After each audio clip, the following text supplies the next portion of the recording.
ஹல்லேலூயா. கர்த்தர் நல்லவர். ரொம்ப சந்தோஷம் உங்களை எல்லாரும் இன்னைக்கு காலையிலே பார்த்தது. இந்த காலை வேளையிலேயும் உங்களை எல்லாரையும் இந்த வேத வாசிப்பினுடைய 4வது நாளுக்கு உங்களை எல்லாரையும் மறுபடியும் நான் வரவேற்கிறேன். கர்த்தர் உங்களை ஆசீர்வதிப்பாராக, கர்த்தர் உங்களோடு இருப்பாராக. கடந்த 3 நாட்கள் ஆண்டவர் நம்மோடு இருந்து அவருடைய பரிசுத்த வேதத்தை நாம் வாசிக்க, நாம் தியானிக்க ஆண்டவர் கிருபை கொடுத்தார். அதற்காக நான் கர்த்தரை ஸ்தோத்திரிக்கிறேன். கர்த்தர் இந்த நாளிலேயும் புது கிருபை தந்து இன்றைக்குள்ள வேத பகுதியை நாம் வாசிக்கவும் தியானிக்கவும் தேவன் நமக்கு கிருபை தரப்போகிறார். அதற்காக கர்த்தரை நான் ஸ்தோத்திரிக்கிறேன். Praise the Lord. I thank God for giving this grace. I welcome you all to this 4th day of the Bible reading. I hope you all were reading the Bible for the past 3 days and you are prepared for the devotion and the Bible reading for this day. May God give us grace and may God bless us to continue this Bible reading even today. இந்த 3 நாட்களும் நீங்கள் எல்லாருமே உற்சாகமாக இருந்து நீங்கள் கொடுக்கப்பட்ட வேத பகுதிகள் எல்லாம் நீங்கள் முடிப்பதற்கு நீங்கள் காட்டுற தீவிரத்தை பார்த்து நான் ரொம்ப சந்தோஷப்படுறேன். I am really thankful. I am really happy when I see about the interest and the involvement that you show towards this Bible reading and the devotion, where you send all your works, the active participation that you take part in this. சிலர் கேள்விப்பட்டே நீங்கள் தாமதமாக தான் இந்த Bible ரீடிங்கை பற்றி நீங்கள் கேள்விப்பட்டு இடையிலே நீங்கள் சேர்ந்து ஆனாலும் தீவிரமாக அதை முடிச்சிடணும் அப்படின்ற ஒரு அர்ப்பணிப்போடு நீங்கள் படிக்கிறத கேள்விப்பட்டு நான் ரொம்ப மகிழ்கிறேன். I'm really happy when I hear some people who have known about this Bible reading very in the later stages, but still you have joined it and you have tried to come to the pace, you have tried to maintain the pace and have joined the Bible reading very happily. கர்த்தர் தாமே நம்ம எல்லாரையும் ஆசீர்வதிப்பாராக. May God bless us all. இன்றைக்கும் கர்த்தர் இந்த வேத பகுதியை வேத வாசிப்பை ஆசீர்வதிக்கும்படி நாம் ஜெபம் பண்ணுவோம். Let us pray that God may bless this Bible reading even today.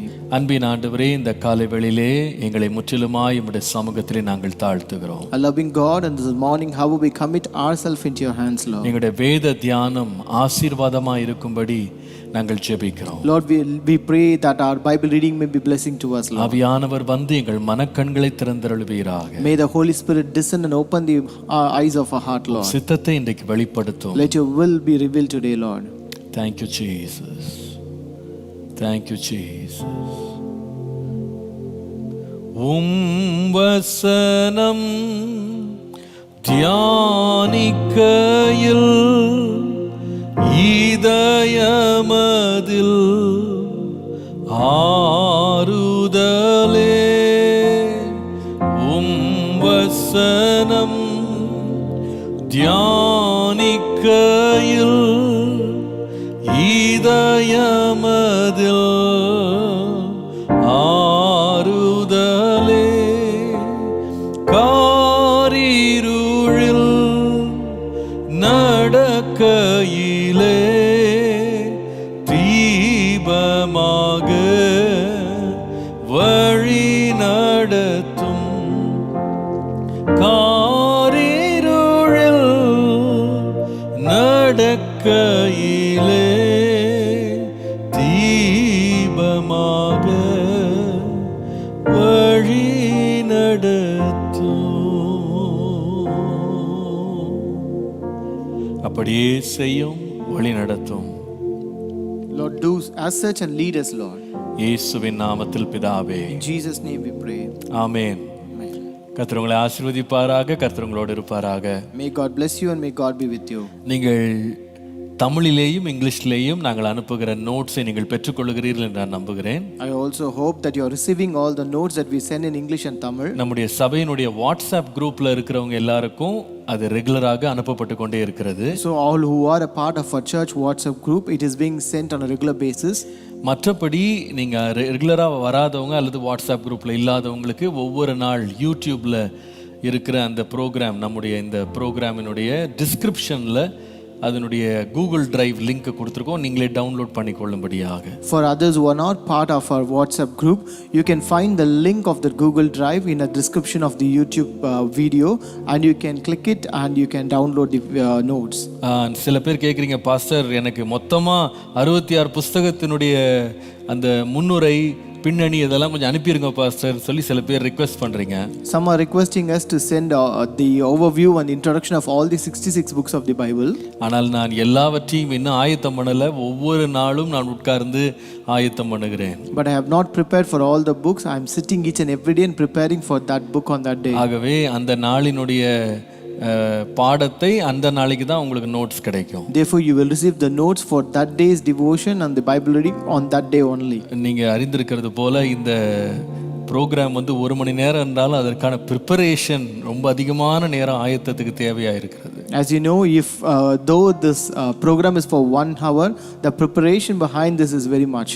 நான் முந்தின நாள் முழுவதும் அடுத்த நாளுக்காக வாசித்து விட்டு காலையிலே ஒரு 2 மணிக்கெல்லாம் எழும்பி தான் ஆயத்தம் பண்ணி வருகிறேன். So I used to read the entire book the previous day for the next day, and then I get up early morning at 2 o'clock and prepare for the day and then come to this devotion. ஆகவே நான் நினைக்கிறேன் இந்த Bible reading 40 நாள் Bible reading முடிகிற வரைக்கும் ஒவ்வொரு வியாழக்கிழமையும் மாலையிலே நடக்கும் வேத பாட வகுப்பு இந்த 40 days பைபிள் ரீடிங் முடிகிற வரைக்கும் நிறுத்தி வைக்க நான் தீர்மானித்திருக்கிறேன். Therefore I have decided to temporarily suspend the Bible reading that will be happening Bible study that will be happening on every Thursday at 6:30 p.m. ஆகவே வருகிற ஒரு 3-4 வாரத்திற்கு பைபிள் ஸ்டடி இருக்காது. திரும்ப நான் ஆரம்பிக்கும் போது நான் உங்களுக்கு அறிவிப்பு கொடுக்கிறேன். Therefore there will not be Bible study. Temporarily it is suspended for another 3 to 4 weeks, and when we resume back we will inform you. கர்த்தர் தாமே உங்களை ஆசீர்வதிப்பாராக. May God bless you all. இன்றைக்குள்ள பாடத்துக்கு நம்ம போறதுக்கு முன்னால நேற்றைய தினம் அநேகர் ரொம்ப பிரயாசம் எடுத்து படித்து வரைஞ்சு சிறு பிள்ளைகள் கூட அதில் இன்ட்ரெஸ்ட் காட்டினதை நான் உற்சாகப்படுத்த விரும்புகிறேன். Before we go into today's portion and the devotion, I just want to encourage all the people who have given out or who have sent your works, even kids who have taken part actively in this. ஆகவே ஒரு சில நிமிடங்களுக்குள்ள அதை நம்ம போட்டுடலாம். We will display all those works in few பின்பு minutes. நாம் நேரடியாக இன்றைக்குள்ள பாடத்திற்குள்ளே நாம் செல்லலாம். Then we will go into today's devotion. கர்த்தர் உங்களை ஆசீர்வதிப்பாராக. May God bless you all. ஆமென். முதலாவதாக ஒரு பாடல் பெயர் குறிப்பிடப்படவில்லை, ஒரு பாடலை அனுப்பியிருக்கிறார்கள். அடுத்தபடியாக பார்த்தீங்கன்னா டேபர்னக்கிள் ஆஃப் ஃபீஸ்ட் அப்படின்ற ஒரு பிக்சரை வந்து அவங்களும் பேர் குறிப்பிடப்படல. தென் ஃபீஸ்ட் ஆஃப் இஸ்ரேல் அதையும் அமைச்சிருக்காங்க. அண்ட் தென் ஃபீஸ்ட் ஆஃப் இஸ்ரேல்னு கெசியா பஹ்ரைன்லேருந்து எழுதி அனுப்பிச்சிருக்காங்க. அதே போல் ஜீசஸ் அண்ட் ஆரனை கம்பேர் பண்ணி ஒரு கம்பேரிசனை ஜெமிமா ஸ்டீஃபன்ஸ் அப்படின்றவங்க அமைச்சிருக்காங்க. தென் பிக்சர் ஆஃப் வந்து unleavened bread feast of the unleavened bread அதை பற்றின ஒரு பிக்சரை வந்து வரைஞ்சி இவாஞ்சலின் அப்படின்றவங்க அனுப்பியிருக்காங்க. அதே போல் டேபர்னாக்கலை பற்றின ஒரு பிக்சரை ஜான் ஹர்ஷித் அனுப்பியிருக்காரு. அதே போல் tabernacle of feast of tabernacle அப்படின்ற ஒரு பிக்சரை ஆட்னா ரிவ்கா அமைச்சிருக்காங்க. தென் டேபர்னாக்கலோட ஒரு பிக்சரை வந்து பாலினெக்ஸ் பிரைசி அமைச்சிருக்காங்க. பேசவரோட ஒரு பிக்சரை வந்து வரைஞ்சி ஜான் மேத்யூ டெல்லியிலேருந்து அமைச்சிருக்காங்க. அண்ட் தென் டே ஆஃப் அட்டான்மெண்ட் அதோட பிக்சரை வந்து டி இமானுவல் அமைச்சிருக்காரு. தென் பாம் ட்ரீஸ் பற்றின ஒரு பிக்சரை வந்து ஜானத்தன் டேனியல் அமைச்சிருக்காங்க. தென் டேபர்னேக்கல் பற்றின ஒரு பிக்சர் அண்ட் அவங்களோட டிவோஷனை வந்து சிஸ்டர் ரோடா பிரசன் அமைச்சிருக்காங்க. தென் டேபர்னேக்கலோட பிக்சர் வந்து பிரைசி பெனிட்டா அனுப்பியிருக்காங்க. தென் ஹோலி கான்வகேஷன்ஸை பற்றின ஒரு பிக்சர் அது வந்து அரோமா ரூத் அவர்கள் அனுப்பியிருக்காங்க. அண்ட் தென் ஒரு ப்ரீஸ்டோட மாஸ்க் மாதிரி செஞ்சு அவரே போட்டு அது வந்து ஜெஃப்ரி ஜான் வந்து செல்ஃப் ரெப்ரசன்டேஷன் அதை அனுப்பியிருக்காரு. தென் சின் ஆஃபரிங் பற்றின ஒரு பிக்டோரியல் ரெப்ரசன்டேஷன் நேம் குறிப்பிடப்படவில்லை. அதே போல் before reading the Bible reading and after reading the 40 days of Bible reading அதை பற்றின ஒரு சேஞ்சஸை பிக்டோரியல் ரெப்ரசன்டேஷனாக ரம்யா ஃப்ரம் கோயம்புத்தூர் அனுப்பியிருக்காங்க. And then biblical holiday chart அப்படின்னு ஒன்று அனுப்பியிருக்காங்க, no name actually. And then 7 days of கிரியேஷனோட பிக்சரை வந்து பெரில் அனுப்பியிருக்காங்க. பெயர் குறிப்பிடப்படாத ஒருவர் தங்களுடைய டிவோஷனையும் அனுப்பியிருக்காங்க. ஆஃபரிங் பற்றின ஒரு பிக்சரை வந்து பெக்கி ஆட்ரியல் அனுப்பியிருக்காங்க. அண்ட் தென் டேபர்னாக்கலோட ஸ்கெட்சை வந்து பெயர் குறிப்பிடப்படல, பட் டேபர்னாக்கலை ஸ்கெட்ச் பண்ணி ஒருத்தர் அனுப்பியிருக்காரு. அதே போல் ஹோலி கான்வகேஷன் பற்றின ஒரு பிக்சரை கிளெமெண்ட் பென்னி அனுப்பியிருக்காங்க. அண்ட் தென் ஆனுவல் ஃபீஸ்ட் அதோட பிக்சர் ஒருத்தவங்க அனுப்பியிருக்காங்க, நேம் குறிப்பிடப்படவில்லை. அண்ட் தென் 7 ஆனுவல் ஃபீஸ்டோட பிக்சர் ஜாய்ஸ் அனுப்பியிருக்காங்க. லெவிட்டிகஸ் வெர்சஸ் நியூ டெஸ்டமெண்ட் ஓட கம்பேரிசனை வந்து ரமேஷ் ஏப்ரஹாம் அவர்கள் அனுப்பியிருக்காங்க. தென் ஆனுவல் ஃபீஸ்ட் பற்றின ஒரு பிக்சரை ரோடா பிரியதர்ஷினி அவர்கள் அனுப்பியிருக்காங்க. லெவிட்டிகஸோட ஒரு எழுத்துக்களோட மீனிங்கை வந்து பைபிள் ரெஃபரன்ஸோட குறிப்பிட்டு மஹிமா ரமேஷ் அவர்கள் அனுப்பியிருக்காங்க. அண்ட் தென் ப்ரீஸ்டோட ஒரு பிக்சரை வந்து ஜூடி டிர்ஸா அமைச்சிருக்காங்க. And then clean animals and unclean அனிமல்ஸோட பிக்சரை ஜார்டன் ஆடினா ஜான் அவர்கள் அனுப்பியிருக்காங்க. டேபர்நாக்கல் ட்ரெஷரிஸ் அப்படி ஒரு பிக்சரை வந்து பெயர் குறிப்பிடப்படவில்லை அவர்கள் அனுப்பியிருக்காங்க. அதே போல் ஒரு டிவோஷன் பெயர் குறிப்பிடல தங்களுடைய டிவோஷனை வந்து அனுப்பியிருக்காங்க நம்மளுக்கு. கடைசியாக சுகந்தி விக்டர் அவர்கள் தங்களுடைய டிவோஷனை நம்மளுக்கு அனுப்பியிருக்காங்க.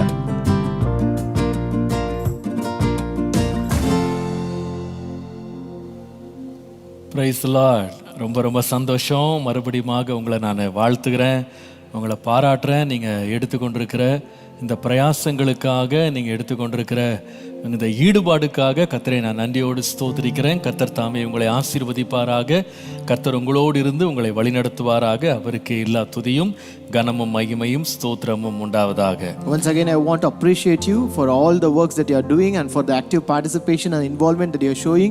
May God bless you for all your works and the involvement, and may God be with you all. நாம் இன்றைக்கு தொடர்ந்து நாம் படித்து கொண்டிருக்கிற வேத புஸ்தகத்தினுடைய 4வது புஸ்தகத்திற்குள்ளே நாம் செல்ல போகிறோம். So today we are going to enter into the 4th book of the Bible reading that we are continually reading. நாம் வாசிக்க போகிற 4வது புஸ்தகம் எண்ணாகமத்தின் புஸ்தகம். The 4th book that we are going to read today is the book of Numbers. நமக்கு தெரியும், நம்ம படித்து கொண்டிருக்கிற ஒவ்வொரு புஸ்தகத்திற்கும் ஒரு முக்கியமான கருப்பொருள் அல்லது நோக்கம் இருக்கிறது. So we all know that each and every book that we read have a main important crux or the main part of it. ஆதியாகமத்துல துவக்கங்களின் ஆகமமாக புஸ்தகமாக நம்ம படித்தோம். So in Genesis we read about the things of the beginning. அதாவது உலகம் எப்படி ஆரம்பித்தது, how this world was created and started, எப்படி ஜனங்கள் வந்து உலகமெல்லாம் சிதற ஆரம்பித்தாங்க, how people began to scatter all over the earth, மொழிகள் எப்படி ஆரம்பித்தது, how languages came to existence, அதே போல விசுவாச தகப்பனாகிய ஆபிரகாம் மூலமாக எப்படி இஸ்ரவேல் ஜனம் என்கிற கூட்டம் வந்து இந்த உலகத்திலே ஆரம்பித்தது. So how people of faith through Abraham started from this in this earth. அதே போல எப்படி இஸ்ரவேல் ஜனங்கள் கானானுக்குள்ளே போய் அங்கே ஒரு புது வாழ்க்கையை ஆரம்பித்தாங்க. How people of Israel, எகிப்துக்குள்ளே போய் எப்படி ஒரு புது வாழ்க்கையை ஆரம்பித்தாங்க. How people of Israel entered into Egypt and started a new life there. இதெல்லாம் நம்ம ஆதியாகமத்தில் படிச்சுட்டு வந்தோம். We read all these in Genesis. நாம யாத்ராகமத்துக்கு வரும்போது இந்த ஜனங்கள் இப்பொழுது தற்காலிகமாக அவங்க ஆதியாகமத்தில் அல்லது எகிப்தில் இருந்த ஜனங்க தேவனுடைய வாக்குத்தத்தங்கள் 400 வருஷத்துக்கு முன்னாடி கொடுத்த வாக்குத்தத்தங்களை சுதந்தரிக்கும்படி அவங்க எடுக்கிற யாத்திரை அல்லது பிரயாணத்தை குறித்து நாம யாத்ராகமத்தில் வாசிக்க ஆரம்பித்தோம். In the book of Exodus we began to read about the exodus or the journey of the people who received these promises 400 years ago and who temporarily stayed in the place of Egypt and where they started their journey towards a promised land Canaan. இந்த யாத்ராகமம் என்பது நமக்கு எகிப்தில் ஆரம்பிக்குது, அது போய் சீனாய் மலை வரைக்கும் செல்லுகிறது. So this Exodus starts from Egypt and it ends at Mount Sinai. இப்பொழுது சீனாய் மலையிலே வந்த ஜனங்களை ஆண்டவர் ஏறத்தாழ 1 வருடம் தங்க வைத்து, கிட்டத்தட்ட 1 வருடம் வரைக்கும், அது ஆரம்பித்து 1 வருடம் வரைக்கும் அவங்க சீனாய் மலையின் அடிவாரத்தில் இருக்கிறாங்க. So these people who came to Sinai, God made them to stay there for almost 1 year at the same place near Mount Sinai. அவங்க ஆரம்பித்து ஓராண்டு காலம் அவங்க சீனாய் மலையில வந்து சேர்ந்து அவங்க தங்கி இருக்கிற காலத்துல தேவன் அவர்களுக்கு பிரமாணங்கள், கற்பனைகள் எல்லாவற்றையும் கொடுக்கிறார். The time during which the people came to this Mount Sinai and stayed there for 1 year, that time the Lord gave them all the rules and regulations and all the laws to be followed. இப்பொழுது அவர்கள் திரும்ப அங்கிருந்து கிளம்பி அவங்க வாக்குத்தத்தம் பண்ணப்பட்ட பூமிக்கு பிரயாணம் பண்ணணும். Now again they have to start from there and start their journey towards the promised land. ஆனால் அவங்க கிளம்புறதுக்கு முன்னாடி 1 மாச கால இடைவெளியில ஆண்டவர் அவர்களோடு என்ன பண்ணுகிறார்னா, லேவியராகமம் என்கிற புஸ்தகத்தின் மூலமாக ஒரு தேசமாக, ஒரு ஜனக்கூட்டமாக அவங்க வாழ வேண்டிய வாழ்க்கை முறைகளை பற்றி ஆண்டவர் அவர்களுக்கு கற்றுக் கொடுக்கிறார். So before they start their journey, God want them to be there God want them to learn about the rules and the discipline children of their life as a people of Israel, as a nation as a whole, and therefore he gave it in the form of book of Leviticus. கர்த்தருடைய நாமத்துக்கு மகிமை உண்டாவதா. Glory be to the name of the Lord. இப்போ அவங்க கற்பனைகள் பிரமாணங்களை எல்லாம் அவங்க வாங்கின பிறகு, Now after receiving the commandments and laws, இப்போ ஆண்டவர் அவங்கள பயணத்தை துவங்க சொல்றாரு. now God wants them to start the journey. அதுதான் நாம வாசிக்கிற எண்ணாகமத்துக்குள்ள வருது. That is what enters into Numbers. இந்த எண்ணாகமத்துல இவங்க சீனாய் மலையிலிருந்து கிளம்பி இவங்க இப்போ வாக்குத்தத்தம் பண்ணப்பட்ட பூமியின் எல்லை ஆகிய மோவாப் சமவெளி மட்டும் அவங்க பிரயாணம் பண்றத விளக்கிறது தான் எண்ணாகமம் என்கிற புஸ்தகம். So in this book of Numbers, it explains about the journey where they start from Mount Sinai and then they reach until the plains of Moab. கர்த்தருடைய நாமத்துக்கு மகிமை உண்டாவதா. Glory be to the name of the Lord. இந்த எண்ணாகமம் அப்படின்னு ஏன் இந்த புஸ்தகத்துக்கு பெயர் வந்தது? So why did this book get the name Numbers? எபிரேய மொழியில இந்த புஸ்தகத்துக்கு எண்ணாகமம் அப்படின்ற பெயர் இல்ல. So in Hebrews it is not the Numbers. அதுல வனாந்திரத்திலே அப்படின்றதான் பெயர் ஆக்சுவலா. So in Hebrews it is in wilderness. ஆனால் ஆங்கில வேதாகமத்துல நம்பர்ஸ், தமிழ்ல கூட எண்ணாகமம் என்று இருக்கு. But in English and Tamil it is Numbers. ஏன் அப்படின்னு சொன்னா, it's because ரெண்டு காரணங்கள். two reasons. ஒன்று இந்த எண்ணாகம புஸ்தகத்துல 2 முறை மோசே இஸ்ரவேல் ஜனங்களுடைய ஜனத்தொகையை எண்ணுகிறார். So here in this book of Numbers, Moses takes census of the people of Israel 2 times. நீங்கள் எண்ணாகமம் 1ஆம் அதிகாரத்துக்கு வரும்பொழுது, if we come to Numbers chapter 1, அந்த இஸ்ரவேல் ஜனங்கள் வாக்குத்தத்தம் பண்ணப்பட்ட பூமிக்கு அவங்க கிளம்புறதுக்கு முன்னால ஒரு பெரிய எண்ணிக்கை அங்கே சேகரிக்கப்படுகிறது. எவ்வளவு பேர் இருக்கிறாங்க, ஆண் பிள்ளைகள் எவ்வளவு பேர் இருக்கிறாங்கன்னு சேகரிக்கப்படுது. So here before the Israelites started their journey, there was a census that was taken about all the male men among the congregation. அதுல லேவியர்கள், ஸ்திரீகள், பிள்ளைகள் மாத்திரம் எண்ணிக்கையில விடப்படுறாங்க. So but in this census Levites, women and children were excluded. எதற்காக இப்படி ஜனங்கள் எண்ணப்பட்டார்கள்? Why were these people numbered here? ஒரு சில காரணங்களுக்காக. For few reasons. நீங்கள் எண்ணாகமம் 1ஆம் அதிகாரம் 2 முதல் 3 வசனங்களை வாசித்தால், when you read in Numbers chapter 1 verses 2 and 3, எவ்வளவு பேர் யுத்த புருஷர்கள் இருக்கிறார்கள் என்று அறியும்படியாக, so that they may know how many men are available for military service. ஏனென்றால் இவங்க சுதந்திரிக்க போகிற தேசத்தை யுத்தம் பண்ணி தான் சுதந்திரிக்கணும். Because they ought to inherit the promised land by waging war. அதனால இவங்களுக்கு எண்ணிக்கை தேவையா இருந்தது. Therefore they need the number. அதே போல எண்ணாகமம் 4ஆம் அதிகாரம் 2 முதல் 3, 22 முதல் 23 வாசித்தீங்கன்னா, also when you read in Numbers chapter 4 verses 2 to 3 and 22 to 23, அவர்கள் தேவனுடைய பிரகாரத்திற்கு அடுத்த கிரியைகளை, செயல்களை, பணிகளை செய்வதற்கு எத்தனை பேர் இருக்காங்கன்னு உங்களுக்கு கணக்கு தேவையா இருந்தது. so they need a number or census of the people who are available for to do the religious duties in the temple. அதே போல எண்ணாகமம் 3ஆம் அதிகாரம் 40 முதல் 48 வசனங்களை வாசிக்கும்போது, also when you read in Numbers chapter 3 verses 40 to 48, அதாவது தேசத்திற்கான வரி செலுத்துவதற்கு எவ்வளவு பேர் இருக்காங்கன்னு தெரிய வேண்டியது இருந்தது. they need the number of people who are available to pay taxes. அதே போல எண்ணாகமம் 26 53 இருந்து 54 வாசிக்கும்போது, again when you read Numbers 26 53 to 54, எத்தனை பேர் வயல்வெளிகளிலே வேலை செய்ய, உழவு தொழிலை செய்யறதுக்கு எத்தனை பேர் இருக்கிறாங்க அப்படின்னு கண்டுபிடிக்கிறதுக்கு இந்த எண்ணிக்கை எடுக்கப்பட்டது. So this census was taken to quantify the number of people available for agricultural purpose and for plowing in other field works. அப்போ நீங்க முதல் இந்த கணக்கெடுப்பை பார்த்தீங்கன்னா, எண்ணாகமம் 1ஆம் அதிகாரத்துல இஸ்ரவேலிலிருந்து கிளம்பின 20 வயதிற்கு மேற்பட்ட எல்லாரும் கணக்கெடுக்கப்படுறாங்க. So first, எகிப்திலிருந்து கிளம்பின 20 வயதுக்கு மேற்பட்ட எல்லாரும் கணக்கெடுக்கப்படுறாங்க. First in chapter 1 you can see the men, all men who are about 20 years who started from Egypt are taken into the census. ஆனால் மறுபடியுமாக இரண்டாவது ஒரு கணக்கெடுப்பு நடக்கிறது. அது எண்ணாகமம் 36ஆம் அதிகாரத்தில். But again there's a second census that happens in Numbers 36. முதலாம் கணக்கெடுப்பு சீனாய் மலையின் அடிவாரத்திலே. The first census occurred at Mount Sinai. இரண்டாவது கணக்கெடுப்பு மோவாப் சமவெளியிலே நடக்கிறது. The second census was taken in the plains of Moab. ஆனால் வித்தியாசம் என்னவென்றால், but what is the difference? இந்த இரண்டாவது கணக்கெடுப்பிலே எகிப்திலிருந்து கிளம்பின எபிரேயர்கள் எல்லாரும் மடிந்து போகிறாங்க வனாந்தரத்துல. அவர்களுடைய பிள்ளைகள் தான் இப்பொழுது தேசத்தை சுதந்திரிக்க போறாங்க.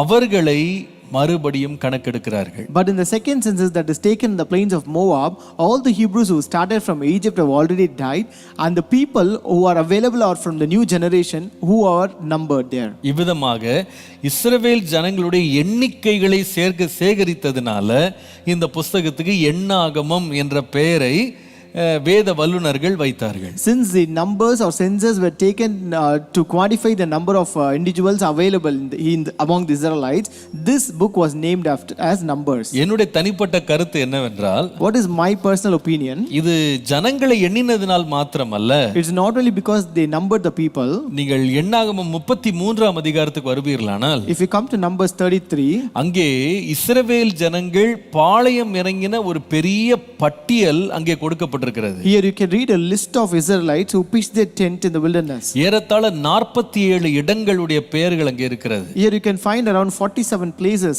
நான் நினைக்கிறேன் இவ்விதமாக ஒவ்வொரு இடத்தையும் விடாமல் எண்ணிக்கை தவறாமல் சரியாக குறிப்பெடுத்து இங்கே போடப்பட்டிருக்கிற பட்டியல் இந்த எண்ணாகம் 33ல மாத்திரம் தான் இருக்கு.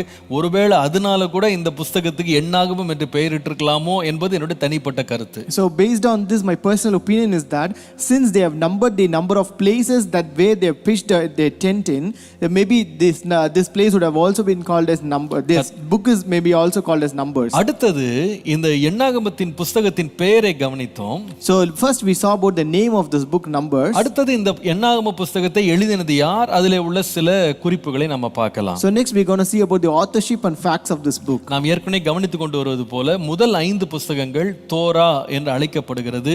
ஆங்கிலத்தில் பென்டாடுக் என்று அழைக்கப்படுகிற இந்த 5 புஸ்தகங்களை மோசே எழுதினதாக நம்ம பல முறை நாம் இதை கவனித்திருக்கிறோம். So we have already learned that this 5 books of the first 5 books of the Bible is called as Torah or Pentateuch, which is the 5 books of Moses, which was written by Moses.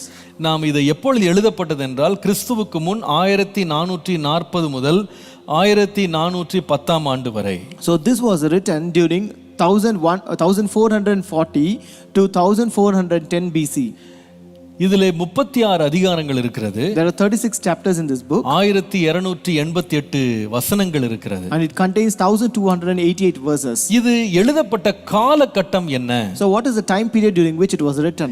நீங்கள் இந்த புஸ்தகத்தை நீங்கள் பார்ப்பீர்களானால் இஸ்ரவேல் ஜனங்கள் எகிப்திலிருந்து வாக்குத்தத்தம் பண்ணப்பட்ட கானான் தேசத்திற்கு பிரயாணம் பண்ண கிளம்பின 13 மாதங்கள் கழித்து நடந்த சம்பவங்களை இது எழுதுகிறது. So this book contains the incident that happened about 13 months after they started the Exodus when they left Egypt. இந்த 13ஆம் மாதத்திலிருந்து ஏறத்தாழ அடுத்த 39 ஆண்டுகளினுடைய வரலாற்றை இந்த புஸ்தகம் உள்ளடக்கி இருக்கிறது. So this book contains a history that covers the stuff covers around 39 years after the 13 months after the Exodus. ஆகவே நீங்கள் பார்ப்பீர்களானால் இன்னும் குறிப்பிட்டு சொல்ல வேண்டுமானா எண்ணாகமம் 1:1 10:11 வரைக்கும் ஏறத்தாழ 21 நாட்களின் சரித்திரம் அதில் இருக்கிறது. So to specify we can say from Numbers 1:1 to 10:11 it covers around the history of 21 days. அடுத்தது எண்ணாகமம் 10ஆம் அதிகாரம் 1ஆம் வசனத்திலிருந்து 33ஆம் அதிகாரம் 38ஆம் வசனம் வரைக்கும் கிட்டத்தட்ட 38 ஆண்டுகால சரித்திரத்தை இது உள்ளடக்கி இருக்கிறது. And Numbers 10:1 to 33-38 covers around the history of 38 years. இதுல 3 முக்கியமான இடத்திலே இந்த ஜனங்கள் நிற்கிறதை நாம் பார்க்கலாம். So here you can see 3 important places where the people stood. முதலாவது 1ஆம் அதிகாரத்திலிருந்து 10ஆம் அதிகாரம் வரைக்கும் இஸ்ரவேல் ஜனங்கள் சீனாய் என்கிற மலையினுடைய அடிவாரத்திலே அந்த வனாந்திரத்துல அவங்க பிரயாணத்தை துவங்குவதற்கு முன்பதாக செய்த ஆயத்த வேலைகளை குறித்து இந்த முதல் 10 அதிகாரங்களை நீங்க படிக்கலாம். So first you can read from chapter 1 verse 1 to chapter 10 and verse 10 the preparatory phase where the people of Israel made all the preparations before they started their journey at the Mount Sinai. 10ஆம் அதிகாரம் 11ஆம் வசனத்திலிருந்து 12-16ஆம் வசனம் வரைக்கும் அவங்க சீனாயிலிருந்து காதேஷ் பர்னேயா அல்லது பாரான் என்கிற அந்த வனாந்தரத்திற்கு அவர்கள் நடந்து போன பிரயாணத்தை பற்றி வாசிக்கிறோம். So from chapter 10 verse 11 to chapter 12 verse 16 you can read about the marching of these people from Sinai to Kadesh Barnea or Paran. இப்போ அவங்க இந்த காதேஷ் பர்னேயா என்கிற வனாந்தரத்தின் பல இடங்கள்ல மாறி மாறி மாறி பாளையம் இறங்குறது, அதை கிட்டத்தட்ட ஏறத்தாழ 40 ஆண்டுகள். அதை நாம 13ஆம் அதிகாரத்திலிருந்து 19ஆம் அதிகாரம் வரைக்கும் வாசிக்கலாம். And next for the 40 years they pitched tent in many places of Kadesh Barnea, which we can read from chapter 13 verse 1 to chapter 19 verse 22. அடுத்தது இவர்கள் காதேஷ் பர்னேயாவிலிருந்து மோவாப் சமவெளிக்கு அவர்கள் போகிற பிரயாணத்தை 20ஆம் அதிகாரத்திலிருந்து 21ஆம் அதிகாரம் வரைக்கும் வாசிக்கலாம். Then we can read about the marching and journey from Kadesh Barnea to the plains of Moab in the chapters 20 verse 1 to chapter 21 verse 35. அடுத்ததாக அவர்கள் இஸ்ரவேல் ஜனங்கள் மோவாப் பள்ளத்தாக்கிலே தங்கி இருந்த, அதாவது அந்த பார்டர் ஆஃப் கேனன், அந்த கானான் தேசத்தினுடைய எல்லைகளிலே மோவாப் தேசத்திலே அவர்கள் இருந்த காலத்தை இந்த 22ஆம் அதிகாரத்திலிருந்து இந்த புஸ்தகம் முடிகிற வரைக்கும் நீங்க வாசிக்கலாம். So from chapter 22 onwards until the book ends you can read about the places, the incidents where the Israelites dwelt and stayed at the plains of Moab, that is the border of Canaan. இந்த என்னாகம புஸ்தகம் ரொம்ப விசேஷமானது. This book of Numbers is very special. இதை நீங்கள் பார்க்கும் பொழுது ஆரம்பத்திலே புரியாதது போல தெரியும், ஆனால் அநேக சத்தியங்கள் இந்த புஸ்தகத்தில் இருக்கிறது. Initially you may feel that you don't understand, but you can find many truths in it. ஆனால் நீங்கள் லேவியராகமத்தை வாசித்ததை விட இந்த புஸ்தகம் சற்று சுவாரஸ்யமாக இருக்கும். But this book would be more interesting when compared with the Leviticus that you read. இதிலே அவர்களுடைய பிரயாணங்களின் பாதையிலே நடந்த சம்பவங்கள் எல்லாம் நீங்க வாசிக்கலாம். Here you can read about their journey and all the incidents that happened in their journey.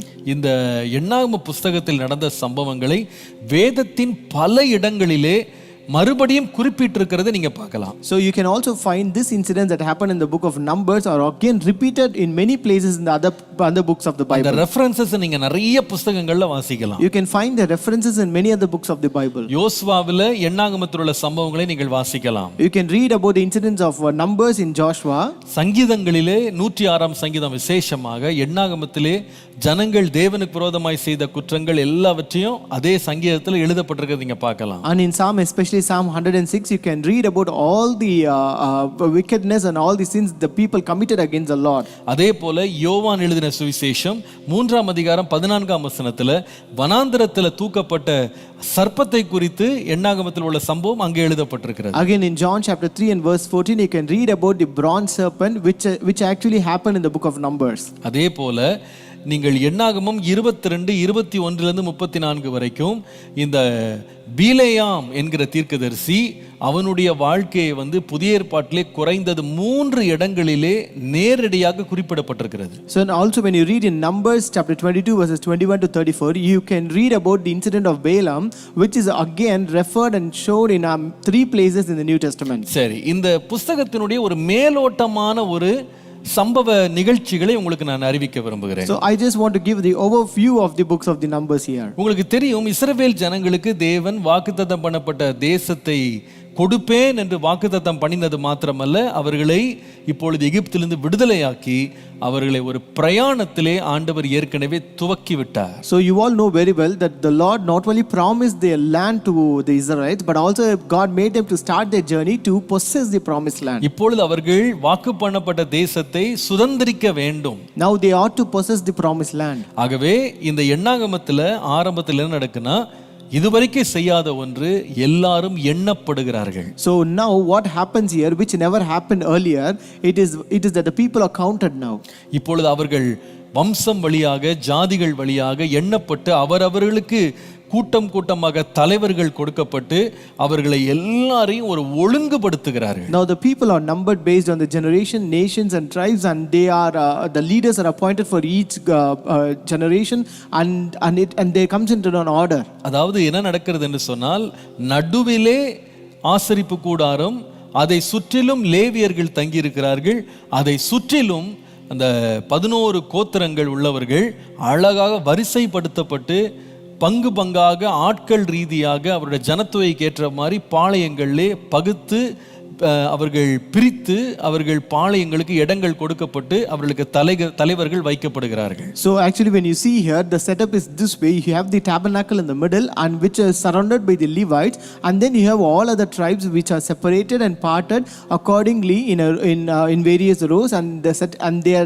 respective tents and the places and dwelling places are given to them, and they are arranged in a disciplined and orderly manner. இது எப்படி இருக்கு என்று சொன்னால், ஒரு யுத்தத்துக்கு போகிற ஒரு சேனை எப்படி ஒழுங்குபடுத்தப்படுமோ அதே போல ஒரு தேசமாக ஒரு சேனையாக அவர்கள் ஒழுங்குபடுத்தப்படுகிறார்கள். So this actually resembles like an army that goes for a battle, which are arranged in ranks. Similarly, these people are also arranged in the form of ranks here. அதே போல அவர்கள் அந்த பாளையத்திலிருந்து கிளம்பும்போது முதலாவது உடன்படிக்கை பெட்டி லேவியர்களால் முன்னாலே கொண்டு போகப்படும். அடுத்தது நீங்கள் பார்ப்பீர்களான யூதா கோத்திரம் வர வேண்டும். அதை தொடர்ந்து மற்ற எல்லா கோத்திரங்கள் தொடர்ந்து பின்னாக வரிசையாக வருவதற்கு ஒரு ஆர்டர்லினஸ் ஆண்டவர் கொண்டு வந்தார். Also when they start to march, the Ark of Covenant is first taken in the front, and then that is followed by the tribe of Judah, and other tribes follows them in order, in ranks, in an orderly manner. ஆனால் இந்த ஆரம்பத்தில் இவ்வளவு ஒழுங்காக கிரமமாக ஆண்டவர் இந்த ஜனத்தை எல்லாம் நடத்தி கொண்டு வந்தபோது, but though the Lord led the people in an orderly manner from the initial நீங்கள் stage. எண்ணாமத்தை இப்படியே வாசித்து கொண்டே வருவீர்களானா, When you read in the book of Numbers, நீங்கள் ரொம்ப வேதனையா காண்கிற ஒரு காரியம் என்னன்னு கேட்டீங்கன்னா, வழி நெடுக ஜனங்கள் வந்து தேவனுக்கு விரோதமாக கலகம் பண்ணி முறுமுறுத்து அவர்கள் பேசின வார்த்தைகள் ரொம்ப வேதனையா இருக்கும். Most grieving thing you can find here is although the Lord led them in a good way, in the proper orderly manner, these people began to murmur, rebel against God, and the words they spoke were really grieving. அதில் முடிவு என்னவென்றால், பல ஆயிரக்கணக்கான மக்கள் பல விதங்களிலே வனாந்திரத்திலேயே கொல்லப்படுகிறார்கள். And the end of it that many thousands of people were killed through various means in the wilderness. ஆண்டவர் ஒழுங்கா நடத்திட்டு வரும்போது குழப்படி பண்ணும்போது ஆண்டவர் அவர்களை வந்து கொன்று போடுகிறார். When God led them in a proper manner, but when they rebelled, God killed them. அடுத்தது இந்த எண்ணாங்கத்தோடு வாசித்து கொண்டு வருவீர்களானா, அவர்கள் இப்பொழுது இந்த 12 வேவு பார்க்கிறவர்களை அவங்க கானான் தேசத்தை வேவு பார்த்து வரும்படி அனுப்புகிற சம்பவத்தை எண்ணாகமத்தில் வாசிக்கிறோம். Then when you read the book of Numbers, you can find the incident where they sent 12 spies to spy the land of Canaan. 13-14 வாசிக்கும் போது, இவர்கள் போய் வேவு பார்த்து வந்த பொழுது அதிலே 10 பேர் அவர்கள் கெட்ட ஒரு செய்தியை ஜனங்களுக்குள்ளே பரப்புகிறார்கள். So when you read in chapter 13 and 14, you can find 10 among these 12 spies brought a bad report or an evil report and they spread it among the people. இப்பொழுது ஜனங்கள் இதனாலே அதை அந்த கெட்ட செய்தியை நம்பி அவர்கள் போய் தேசத்தை சுதந்திரித்துக் கொள்ள மனமில்லாமல் முறுமுறுக்க ஆரம்பித்த போது தேவன் குறுக்கிட்டு அத்தனை பேரையும், அதாவது எகிப்திலிருந்து கிளம்பின ஒருவர் கூட, ஒரு புருஷன் கூட, 20 வயதிற்கு மேற்பட்ட ஒருவன் கூட இந்த தேசத்தை சுதந்திரிப்பதில்லை என்று சொல்லி அந்த வாக்கு தத்தமானது அவருடைய பிள்ளைகள் தான் சுதந்திரிப்பாங்க என்ற முடிவை கர்த்தர் எடுக்கிறார். So when these people began to murmur and rebel against God, and when they refused to take possession of the land which God has given them, on hearing this bad report, God killed everyone who started from Egypt. Not even a single man above 20 years was spared, and God promised that the next generation would inherit the promised land. கடைசியில் பார்த்தீங்கன்னா, இந்த வாக்கு தத்தம் பண்ணப்பட்ட பூமியை யார் கூட சுதந்திரிக்க முடியலன்னு கேட்டா, ஆரம்பத்திலிருந்து இந்த மூவ்மெண்ட், இந்த எக்ஸோடஸ் மூவ்மெண்ட்டை நடத்தி கொண்டு வந்த ஆரோனும் மோசேயும் கூட உள்ள போக முடியல. When you see at the end, even the Aaron and Moses who led this Exodus movement right from the beginning, they could not even enter into this Canaan. கடைசியில் வெறும் யோசுவாவும் காலேப் மாத்திரம்தான் எகிப்திலிருந்து கிளம்பின சந்ததியிலிருந்து உள்ள போறாங்க. At last, only Joshua and Caleb entered into Canaan, who were the generation of the people who started from Egypt.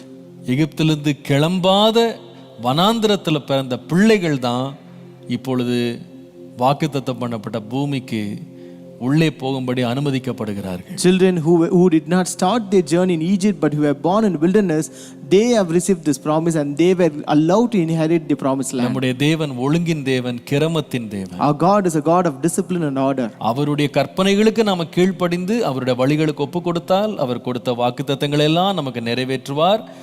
நாம் கீழ்ப்படியாமல் போய் நாம் கலகம் பண்ணினால் அவர் கொடுத்த வாக்குத்தத்தங்களில் இருந்து அவர் விலகுவார் அப்படின்ற ஒரு எச்சரிப்பு இந்த எண்ணாகமத்தில் நமக்கு கிடைக்கிறது. So when we obey His commandments and when we commit ourselves to His and do according to all His commandments what He say, then He will bless us and give the promised land and fulfill His promise. But when we do not do according to His promises and when we rebel and rebuke against God, then God will move away from the இந்த promises. எண்ணாகமம் முடிகிறது எப்படி நிறைவாகிறது என்று சொன்னால், So how does this book end?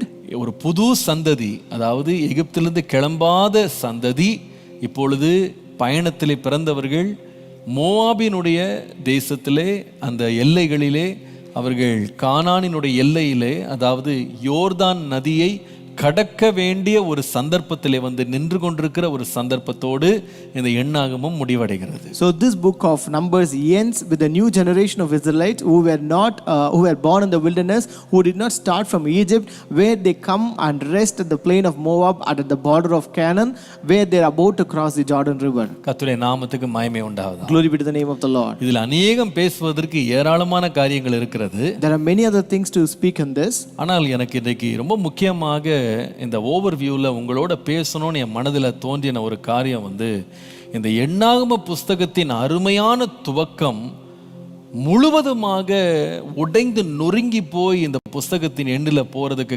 காரணத்தில் முக்கியமான காரணத்தை உங்களோட பேச விரும்புகிறேன். So today I just want to speak about one important reason, which was the main reason for the entire book of Numbers and for breaking of this great promise that God has given them. ஆரம்பம் ரொம்ப சிறப்பாக இருந்தது. The beginning was very superb, ஆனால் முடிவு ரொம்ப வேதனையாக இருந்தது. but the end was really painful. இதற்கு முக்கிய காரணம் ஒரே ஒரு வார்த்தையில சொல்ல வேண்டுமானால் முறுமுறுப்பு. The most important reason for this is, in one word, it is murmuring. முறுமுறுப்பு. Murmuring. நீங்கள் இந்த எண்ணாகம புஸ்தகத்தை நீங்கள் வாசிப்பீர்களானால், when you read the book of Numbers, கிட்டத்தட்ட 7 முறை இஸ்ரவேல் ஜனங்கள் இந்த வனாந்திரத்தில் முறுமுறுத்து அதனால் வரும் தண்டனையை அவர்கள் பெற்றுக்கொண்டார்கள் என்று பார்க்கிறோம். You can read in this book of Numbers around 7 incidents where the people of Israelites murmured and grumbled against God and complained, and they resulted in a great punishment. இது நம்ம எல்லாருக்கும் ஒரு பெரிய எச்சரிப்பாக இருக்கிறது. This is a great warning for all of us. இதுல புதிய ஏற்பாட்டு விசுவாசிகளாகிய நமக்கு தேவன் பேசும்போது பிலிப்பியர் 2ஆம் அதிகாரம் 14 முதல் 16 வசனங்களை பாருங்க. So when God speaks to the New Testament believers, you can read Philippians chapter 2 verses 14 to 16. நான் வீணாக ஓடினதும் வீணாக பிரயாசப்பட்டதும் இல்லை என்ற மகிழ்ச்சி கிறிஸ்துவின் நாளில் எனக்கு உண்டாயிருப்பதற்கு ஜீவ வசனத்தை பிடித்து கொண்டு உலகத்திலே சுடர்களைப் போல பிரகாசிக்கிற நீங்கள் கோணலும் மாறுபாடுமான சந்ததியின் நடுவிலே குற்றமற்றவர்களும் கபடற்றவர்களும் தேவனுடைய மாசற்ற பிள்ளைகளாய் இருக்கும்படிக்கு எல்லாவற்றையும் முறுமுறுப்பில்லாமலும் தர்க்கிப்பில்லாமலும் செய்யுங்கள். Do all things without complaining and disputing, that you may become blameless and harmless, children of God without fault in the midst of a crooked and perverse generation, among whom you shine as lights in the world, holding fast the word of life, so that I may rejoice in the day of Christ, that I have not run in vain or labored in vain. அடுத்த வசனம் 16th அந்த இதில் வந்து 14th verseல இங்கிலீஷில் வந்து do all things without complaining and disputing. நீங்கள் எல்லாவற்றையும் எதை செய்தாலும் சரி முறுமுறுப்பில்லாமலும் தர்க்கிப்பில்லாமலும் செய்யுங்கள் என்று வாசிக்கிறோம். We read do all things without complaining and disputing. ஏனென்றால் இப்படி முறுமுறுப்பும் தர்க்கிப்பும் இருக்குமானா நாம ஓடினதெல்லாம் வீணா போயிடும்னு சொல்றார். So if we have this complaining and disputing, all that run that we have run is in vain and labored in vain. நான் வேகமாக இந்த இஸ்ரவேல் ஜனங்கள் இந்த எண்ணாகம புஸ்தகத்திலே முறுமுறுத்த முறுப்புறுப்புகளின் 7 காரியங்களை கர்த்தர் காட்டுகிறதை உங்களுக்கு சுட்டி காட்ட விரும்புகிறேன். So I just want to show the highlights of the 7 murmurings where the 7 murmurings are mentioned in the book of Numbers here. முதலாவதாக first, எண்ணாகமம் 11ஆம் அதிகாரத்துக்கு நீங்கள் வருவீர்களானால், when you come to Numbers chapter 11, அங்கே இஸ்ரவேல் ஜனங்கள் வந்து தங்களுக்கு நேரிடும் கஷ்டங்களை குறித்து, தங்களுக்கு ஏற்படும் பிரச்சனைகளை குறித்து, எவ்வளவு கடினமாக இருக்கிறது என்று குறித்து அவர்கள் முறுமுறுக்கிறது நீங்க வாசிக்கலாம். So here you can read about the murmuring of the Israelites, about the hardship they have faced. அதாவது நீங்கள் தமிழ்லையும் சரி, நீங்கள் கேஜேவி பைபிள்லையும் சரி, நீங்கள் சரியாக நேரடியாக அவர்கள் எதற்காக முறுமுறுத்தார்கள் அப்படின்னு சொல்லி வாசிக்காமல் இருக்கலாம். So maybe in Tamil and other KJV version, you may not read what is the actual reason or direct reason for the murmuring. ஏனென்றால் அதில் எழுதியிருக்கு, பின்பு ஜனங்கள் முறையிட்டு கொண்டிருந்தார்கள் அப்படின்னு போட்டிருக்கு. Because it is written, and when the people complained. ஆனால் எதற்காக முறையிட்டார்கள்னு போடல. But why did they complain? It is not written here. ஆனால் மற்ற மொழியாக்கங்கள்ல வாசிக்கும் போது அதில் எழுதி இருக்கிறது, they murmured for the hardship that they had in the wilderness. அவங்க வனாந்தரத்தில் அவர்களுக்கு ஏற்பட்ட சில வேதனைகள், அவங்க பட்ட கஷ்டங்களை குறித்து அவங்க என்ன பண்ணாங்கன்னா முறுமுறுக்க ஆரம்பிச்சாங்க. But in other versions you can read that it is written, they murmured for hardships in the wilderness. ஆனால் அது கர்த்தருக்கு பிரியமா இல்ல. But that was not pleasing to God. அது கர்த்தர் நடுவிலே கர்த்தருக்கு அது மிகுந்த கோபம் மூட்டினது. That actually angered God. அதோட விளைவு என்னவென்றால், and the result of it, முதலாம் வசனத்தின் 2வது பகுதி, verse 1 and the last part, கர்த்தருடைய கோபம் மூண்டதினாலே கர்த்தருடைய அக்கினி அவர்களுக்குள்ளே பற்றி எரிந்து பாளையத்தின் கடைசியிலிருந்து சிலரை பட்சித்ததுன்னு பார்க்கிறோம். and the fire of the Lord burnt among them and consumed them that were in the uttermost parts of the camp. இது நமக்கு ஒரு பெரிய பாடம். This is a great lesson for us. நம்முடைய பிரயாணத்திலே, வாழ்க்கையிலே கஷ்டங்கள் என்பது அதிலே ஒரு பகுதி என்பதை மறந்துவிடக்கூடாது. We should never forget that hardship are a part of a journey and life. வாழ்க்கை எப்பொழுதுமே சுகமாக இருக்கும், மலர் படுக்கையா இருக்கும்னு எதிர்பார்த்துட்டு இருக்க கூடாது. We should not expect our life would be always bed of roses. நாம் கம்பீரத்தோடு அறுக்கணும்னா கண்ணீரோடு விதைக்க வேண்டியது அவசியம். So if you want to reap with great shouting, you have to sow with tears. பிள்ளை பெற்று மகிழ வேண்டுமானால் வேதனையை கடந்து போய் தான் அதை செய்ய வேண்டும். If you are to have a child and then rejoice, then you have to go through that labor pain. நாம் ஒரு பெரிய அறுவடையை எடுக்க வேண்டுமானால் விதைக்கிற வேர்வை, விதைக்கிறதுனால் உண்டாகிற கஷ்டத்தை அனுபவிச்சு தான் ஆகணும். If you are to get a great harvest, then you have to experience the hardship of sowing and doing other plowing works. நம்ம வாழ்க்கையில நம்ம தேவன் வைத்திருக்கிற எந்த ஒரு ஆசீர்வாதத்தை பெறதுக்கு முன்னாலையும் அதற்கு ஒரு விலை கொடுக்க வேண்டியது அவசியம். So therefore we are supposed to pay a price for every blessing that God has kept in our life. ஆண்டவர் இவர்களுக்கு கட்டாத வீடு, நட்டாத தோட்டம், பாலும் தேனும் ஓடுகிற தேசத்தை ஆண்டவர்களுக்கு இலவசமா கொடுக்கிறாரு. Here God has given them the houses that were not constructed, the groves that were not planted, and the land flowing with milk and honey free of cost. அவர்களுக்கு இருந்த ஒரே ஒரு கஷ்டம் என்னன்னா, வனாந்தரத்துல இரவு பகலா நடக்கணும், அதான் கஷ்டம். The only hardship they had is they are supposed to walk in the wilderness all through day and night. அதுலயும் விதைக்கிறது கிடையாது, அறுக்கிறது கிடையாது. That too, they don't have to sow or they don't have to reap. அவங்க வஸ்திரங்கள் பழசா போகல, அவங்களுடைய செருப்பின் வார் பிஞ்சு போகல. Their garments were never worn out and their sandals were not worn out. அவர்களுக்கு எந்த வியாதியும் வரல, கர்த்தரே அவர்களுக்கு பரிகாரியாக இருந்தார். They were not affected by any sickness and God was their healer. ஆனால் அவங்களுக்கு இருந்த அந்த சரீர கஷ்டங்கள், கொஞ்சம் நடக்கிறதுனால வருகிற வேதனைகள், தாமதங்களை பார்த்துட்டு அவங்க எல்லாம் முறுமுறுக்கும் போது கர்த்தருக்கு அது பிரியமா இல்ல. But when they saw the hardships they had to face because of the walking and the pains they had in their life and the delays that they encountered, they were murmuring against God. இது நமக்கு என்ன சொல்லுகிறது என்றால், நம்முடைய வாழ்க்கையில கூட ஏதாவது ஒரு பகுதியில நமக்கு பிரச்சனை, போராட்டம் இருக்க தான் செய்யும். So what does it say? We will also face any kind of hardship in any parts of our life. நம்முடைய வாழ்க்கையில எல்லா பகுதியும் சுகமா சௌக்கியமா இருக்கும்னு யாரும் சொல்லவே முடியாது. We can never say that all the parts of our life would be very well and very enjoyable. சிலருக்கு சரீரத்துல சில ரோகங்கள் இருக்கும். Some people may have sickness in their body. சில பேர் நல்ல சுகமா இருப்பாங்க, ஆனா பொருளாதாரத்துல அவங்க கஷ்டப்பட்டுட்டு இருப்பாங்க. Some people might be healthy but they might be financially down. சில பேர்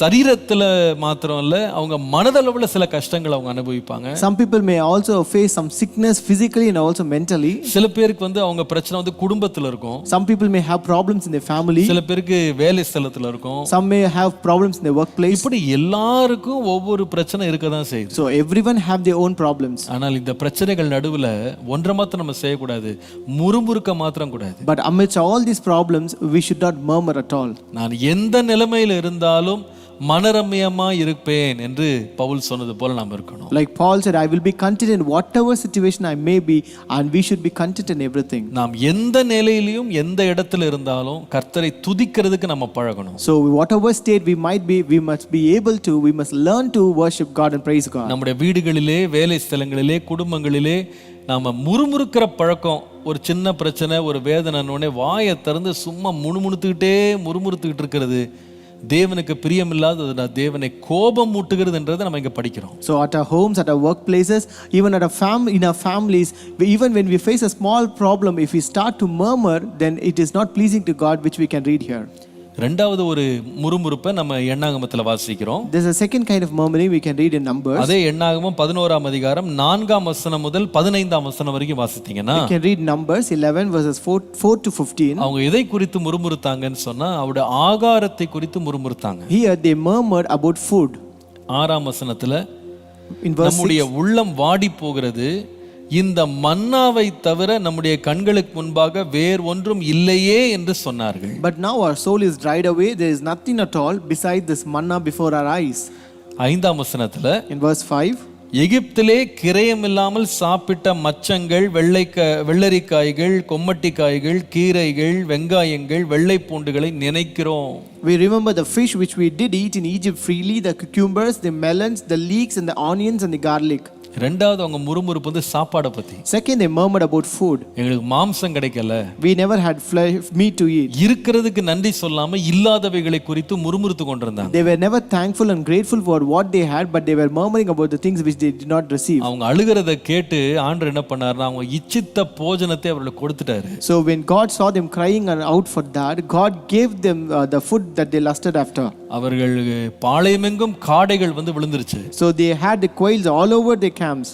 ஆனா அந்த காடைகளை அவங்க சாப்பிடும் பொழுது அது வாயில இருக்கும் போதே ஒரு பெரிய கொள்ளை நோய் வந்ததாக நாம் வாசிக்கிறோம். But when they were actually eating this quail, there came a very severe plague and affected them. அதனால ஏராளமான பேர் அவங்க பாதிக்கப்பட்டதை நீங்க பார்க்கலாம். And you can see many people were affected because of this plague. அதனால தான் நம்ம சங்கீதத்துல வாசிக்கிறோம், அவர்கள் இச்சித்ததை கர்த்தர் அவர்களுக்கு கொடுத்துட்டாரு, ஆனா அவருடைய ஆத்துமாவிலே இளைப்பை கட்டளையிட்டார்னு வாசிக்கிறோம். But that's why we read in Psalm that the Lord has granted them what they lusted after, but God has sent leanness to their souls. அவருடைய ஆத்துமாக்களை இளைப்பை கொடுத்தார். But God has set leanness to their souls. ரெண்டாவது நம்ம எதுக்கு முறுமுறுக்க கூடாதுன்னா, நம்ம வைத்திருக்கிற தேவன் நமக்கு கொடுத்திருக்கிற ஆகாரத்தை குறித்து முறுமுறுக்கவே கூடாது. Second, we should not murmur about the food that God has given us. நம்ம கையில கர்த்தர் எது கொடுத்திருக்கிறாரோ அதான் மன்னான்னு நினைச்சுக்கணும். Whatever God has given us, we should consider it as manna. அது தேவன் வானத்திலிருந்து நமக்கு கொடுத்தது. That God has given it from heaven. Hallelujah. Hallelujah. வேதம் சொல்லுது, The Bible says, அன்றன்றைக்குள்ள அப்பத்தை எங்களுக்கு தாரும். give us our daily bread, Lord. இன்னைக்கு ரசம் தான் கிடைச்சதுன்னா அதான் கர்த்தர் கொடுத்தாருன்னு சந்தோஷமா சாப்பிடணும். If you have rasam for that day, then you should be happy that God has given you and eat it. இல்லாததையெல்லாம் உட்கார்ந்து யோசித்துக்கிட்டு முணுமுணுத்துக்கிட்டு இருப்போமானா அது தேவனுக்கு பிரியமா இருக்கு. When you keep imagining about the unnecessary things and murmur about it, that is not pleasing to God. மூன்றாவது, Third, அடுத்த முறுமுறுப்பு வந்து எண்ணாகமம் 12ஆம் அதிகாரத்துல வாசி. the next murmuring you can read in Numbers chapter 12. இது ரொம்ப ஆச்சரியமா இருக்கிறது. முறுமுறுத்தது யார் என்று சொன்னால், This is surprising. Who murmured about this? சொந்த குடும்பத்தார் ஆரோனும் மிரியாமும் மோசேக்கு விரோதமாய் எழும்பி முறுமுறுத்த முறுமுறுப்பு. So this is a murmuring where Miriam and Aaron, his own family, stood up and murmured against Moses. தேவன் உண்டாக்கின தலைமைத்துவத்திற்கு எதிராக உண்டாக்கின முறுமுறுப்பு. It is a murmuring about Moses' leadership or leadership against what God has set. அதோட விளைவு என்ன தெரியும்ல? And what is the outcome of it? Miriam ஒரு வாரத்திற்கு மேல் அவள் குஷ்டரோகியா இருந்தது நீங்க பார்க்கலாம். You can read that Miriam was leper for 1 week. இது தேவனுக்கு பிரியமில்லாதது. This was not pleasing to God. கர்த்தர் நம்முடைய வாழ்க்கையில வைத்திருக்கிற தலைமைத்துவங்களுக்கு நாம கீழ்ப்பட்டிருக்க வேண்டும், கட்டுப்பட்டிருக்க வேண்டும், அவர்களை கனம் பண்ண வேண்டும், அவர்களுக்காய் கர்த்தரை ஸ்தோத்திரிக்க வேண்டும். So whoever is a leader, whatever leadership God has set above us, we should be under them, we should be under their control, we should respect them and honor them. அவர்களுக்காக கர்த்தரை நாம் ஸ்தோத்திரிக்க வேண்டுமே தவிர முறுமுறுக்க கூடாது. We should praise God and thank God for them, and we should not murmur about them. நான்காவது முறுமுறுப்பை நீங்கள் 13ஆம் அதிகாரத்துல வாசிக்கலாம். The fourth murmuring you can read in Numbers chapter 13. இந்த 13-14 வசனங்கள்ல வேவு பார்த்து திருப்பி வந்து துர்ச்செய்தியை சொன்ன மக்களினுடைய சத்தத்தை கேட்டுட்டு இஸ்ரவேல் ஜனங்கள் எல்லாம் இரவு முழுவதும் புலம்பி அழுது கொண்டிருந்ததை 14:1 வாசிக்கிறோம். So here in chapter 13 and 14 you can read about the evil report that the 10 spies who went to spy the land of Canaan brought to the people and spread among the people. And here you can see the people they cried all through and wept all through that night. இது தேவனுக்கு பிரியமா இல்ல. This was not pleasing to God. கர்த்தர் வந்து கொடுக்கிறேன்னு வாக்கு பண்ணிட்டாரு. God has promised them that God will give them. அதற்கு விரோதமாக வருகிற சத்தங்களை கேட்டுட்டு புலம்பிக் கொண்டு அழுது கொண்டு தேவனை நம்பாமல் அவரை சந்தேகப்படுறது ஒரு விதமான முறுமுறுப்பு. But it is a kind of a murmuring where when you murmur, when you are afraid against that promise and you are murmuring against it, and when you are not believing the promise which God has given you. இதோட விளைவு என்னன்னு கேட்டீங்கன்னா, And what is the outcome of it? அவங்க அழுது புலம்பின ஒவ்வொரு நாளுக்கு தக்கதாக 40 வருஷம் ஆண்டவர் அதே வனாந்தரத்துல சுற்றி அலைய விட்டார். And God made them to spend the next 40 years wandering again in the same wilderness.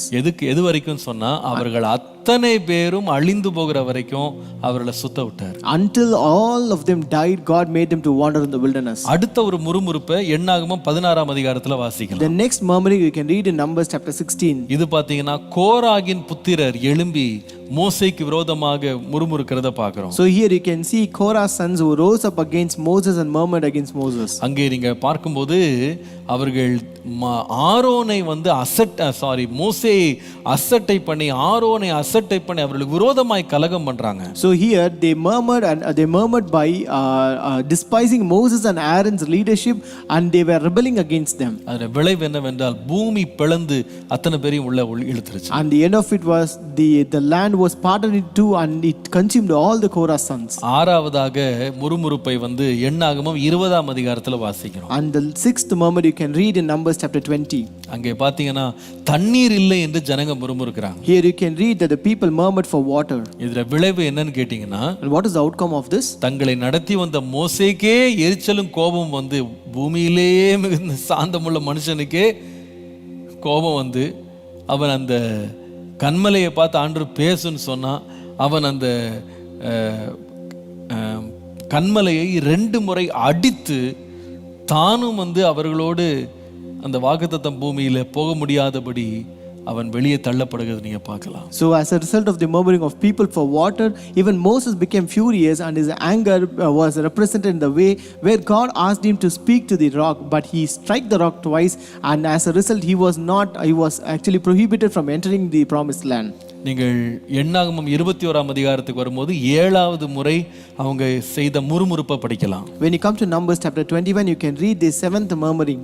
4ஆம் வசனம் முதல் 9ஆம் வசனம் வரைக்கும் வாசிப்பீர்களானால், from verse 4 to 9 you can read. 5ஆம் வசனத்துல, in verse 5, நீங்கள் எங்களை எகிப்து தேசத்திலிருந்து வரப்பண்ணினது என்ன, இங்கே அப்பமும் இல்லை தண்ணீரும் இல்லை, இந்த அற்பமான உணவு எங்கள் மனதிற்கு வெறுப்பா இருக்கிறது என்று சொன்னார்கள்.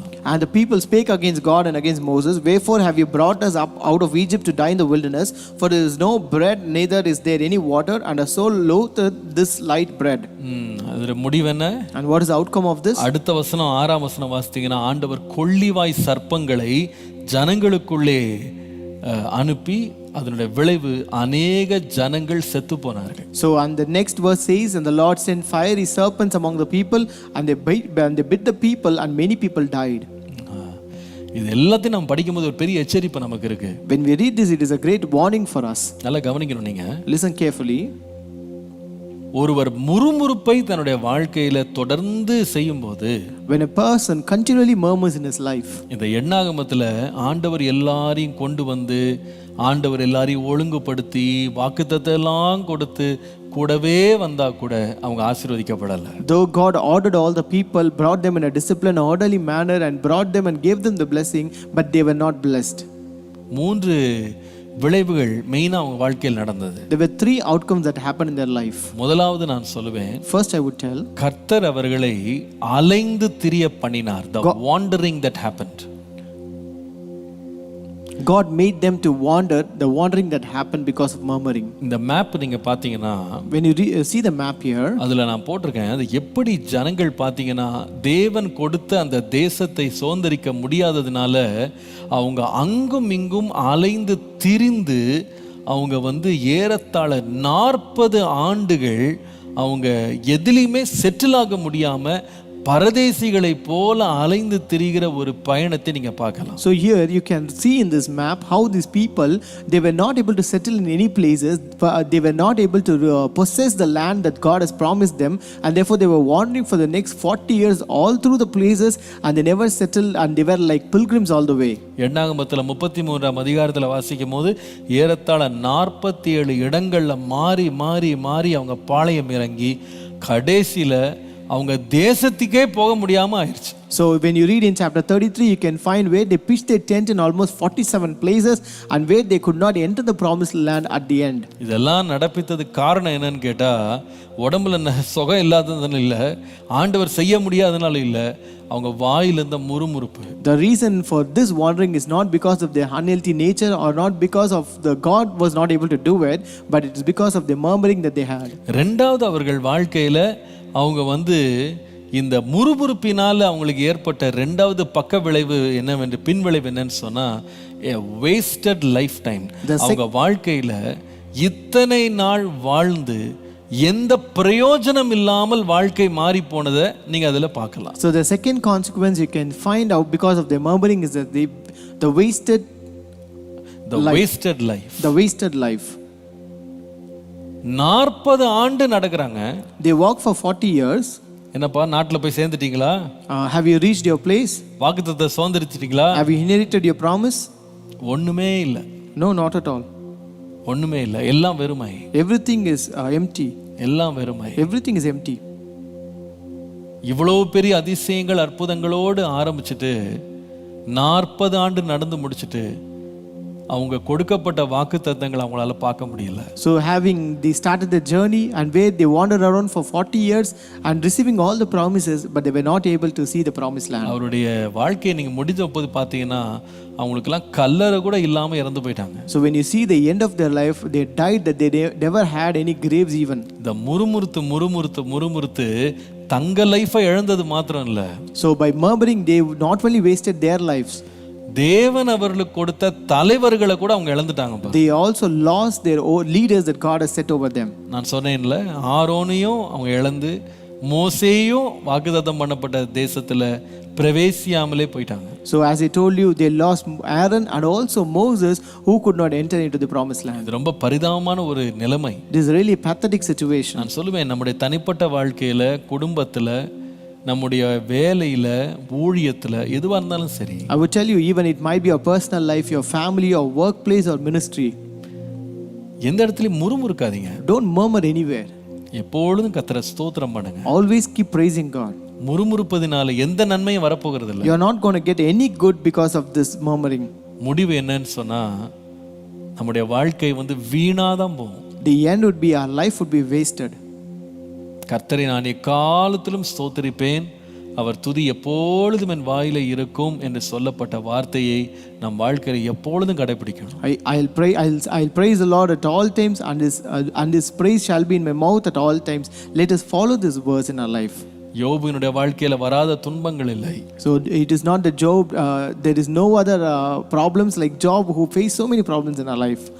எத்தனையோ பிரச்சனைகள் அவன் சந்தித்தான். He had to encounter so many problems.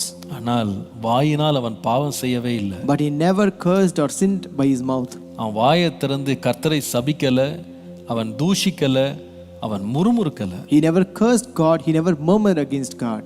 கர்த்தர் கொடுத்தார், கர்த்தர் எடுத்தார், கர்த்தருக்கு ஸ்தோத்திரம். It is God who gave, and it is God who takes, and praise God alone.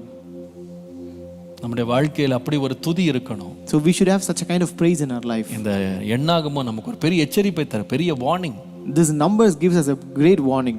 கடைசியாக இந்த ஜனங்களுடைய முடிவை நீங்க பார்ப்பீங்களானா, இந்த முறுமுறுத்து அவங்க லைஃபுடைய எண்டை நீங்க பார்த்தீங்கன்னா, so when you see the life of this people by murmuring at the end, நான் அவரோட வாழ்க்கையை யோசித்த போது எனக்கு ரொம்ப வேதனையான ஒரு காரியம் என்னன்னு சொன்னா, நீங்கள் எண்ணாகமம் 22ஆம் அதிகாரத்திலிருந்து 24ஆம் அதிகாரம் வரைக்கும் வாசித்தீங்கன்னா, பிலேயாம் என்கிற தீர்க்கதரிசி அவர்களை குறுக்கிடுகிறதை நீங்க பார்க்கலாம். If you read from chapter 22 to 24 of Numbers, you can read about a prophet named Balaam who interferes in their life.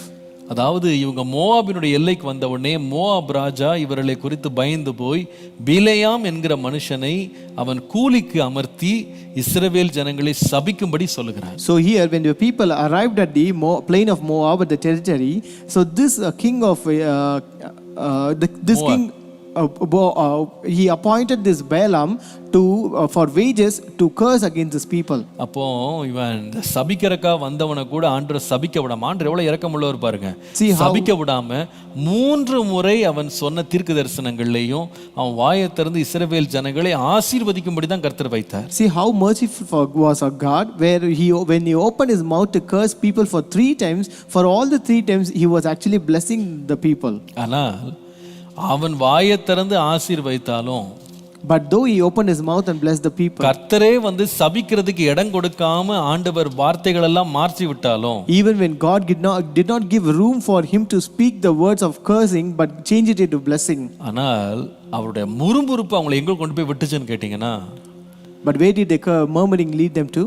இந்த பிலேயாம் இந்த மோவாபின் ராஜாக்கு சொன்ன தந்திரமான ஆலோசனை இருக்கு பார்த்தீங்களா, இவர்களுடைய ஸ்திரீகளை அவங்க வந்து விபச்சாரத்திற்கும் அவங்க வந்து விக்கிரக ஆராதனைக்கும் தூண்டும்படி அவங்கள வஞ்சித்த வஞ்சனையில் அவங்க சிக்கப்பட்டு கடைசியில் ஆசீர்வாதத்தை இழந்துட்டாங்க. So these people where a crafty idea of Balaam was given to the king to involve the people of that is especially the women of Israel in prostitution and idolatry, and they were entangled and caught in such kind of deceit. இதோட விளைவு என்னன்னு கேட்டீங்கன்னா, And what is the consequence of that? வாதை உள்ளே வந்து ஏறத்தாழ 24,000 பேர் இறந்து போயிட்டாங்க. They were affected by a plague, and there were 24,000 people who died because of it. நான் யோசித்து பார்த்தேன், இதனுடைய ஆரம்பம் எங்க இருக்கு அப்படின்னு கேட்டா, So where is the beginning of this? முறுமுறுப்பு. It is murmuring. நம்முடைய தேவன் இஸ்ரவேலின் துதிகளிலே வாசம் பண்ணுகிறார். Our God dwells among the praises of Israel. உங்களுடைய வாழ்க்கை வந்து துன்மார்க்கத்திற்கும் அழிவுக்கும் நேரா போகணும்ன்ற தேவ விருப்பம் கிடையாது. God doesn't desire that your life should go towards destruction and wickedness. நான் யோசித்து பார்த்தேன், கர்த்தர் கொடுத்த தேவதாசனாகிய மோசேக்கும் ஆரோதுக்கும் விரோதமாக இந்த ஜனங்க கலகம் பண்ணிட்டு இருந்தாங்க. So I was thinking, these people rebelled against the leader which God has appointed, like Moses and Aaron. அவர்களுக்கு விரோதமாக எழும்பி பேசினாங்க. They rose up against them and spoke against them. கடைசியில் பாருங்க, அவங்க வாழ்க்கையை வந்து நேசிச்சு அவங்கள வழிநடத்த அர்ப்பணமுள்ள அந்த தலைவர்கள் அவங்க இழந்துட்டு, But at last, they lost the leaders who were so committed, who loved them so much and did this so work for them so much.